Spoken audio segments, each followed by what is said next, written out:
ម៉ាក់ប៉ាយាយតាចេះគោរពម៉ាក់ប៉ាយាយតាណាហើយនឹងដឹងពីទំនៀមទម្លាប់ប្រពៃណីខ្មែររបស់យើងតាមបានបាញ់កុំភាសាទៀតកូនបាញ់កុំភាសាទៀតបាញ់កុំពីភាសាទៀតកូនបាញ់កុំភាសាទៀតបានចាកូនបាញ់កុំភាសាទៀតបាញ់កុំលើកទី1ចាបាញ់កុំលើកទី2បាញ់កុំលើកទី3ចាអរគុណច្រើនម៉ាក់ប៉ាអញ្ចឹងសូមម៉ាក់ប៉ាម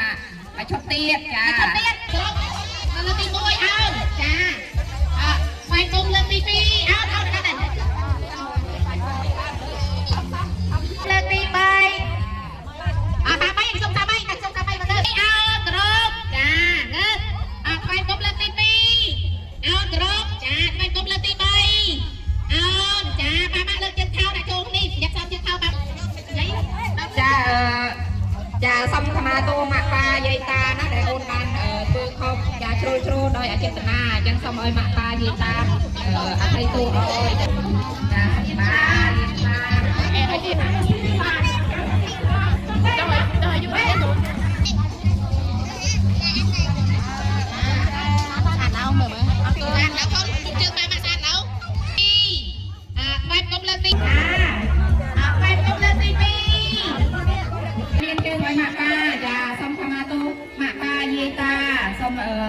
តែកូនចៅចាធ្វើកំហុសខុសឆ្គងដោយអចេតនាសូមឲ្យម៉ាក់ប៉ាយាយតាចាអភ័យឃើញថាកាលដែលនៅសាលាកូនបានធ្វើកម្មវិធីនេះអញ្ចឹងពេលកូនកម្មវិធីចូលឆ្នាំម្ដងកូនត្រូវធ្វើចាហើយកុំនឹងវាអោនចាបែបកុំលើកទី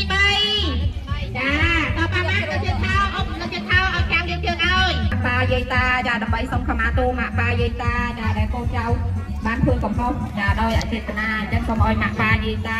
ចាសូមអភ័យទោសចាឲ្យអភ័យទោសឲ្យចាឲ្យម៉ាក់ប៉ាយាយតាក៏ជូនពរកូនចៅវិញចា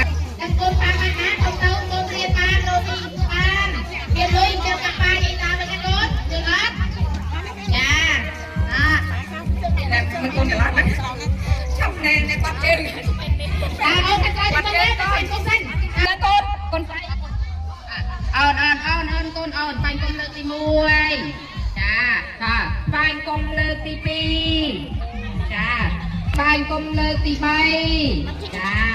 ហើយសូមខមាទោម៉ាក់ប៉ាយាយតាចាដែលកូនចៅធ្វើកំហុសខុសឆ្គងចាដោយអចេតនាអញ្ចឹងសូមឲ្យម៉ាក់ប៉ាយាយតាអធិស្ឋានចាតែយើងតាំងគុណចាម៉ាក់ប៉ាយាយតាទៅចាការរស់ស៊ីចាការទៅបើថយធ្វើការងារក៏ល្អចារលូនទៅមុខចារស់ស៊ីក៏មានបានវិជ្ជាជុំចាអញ្ចឹងយើងមិន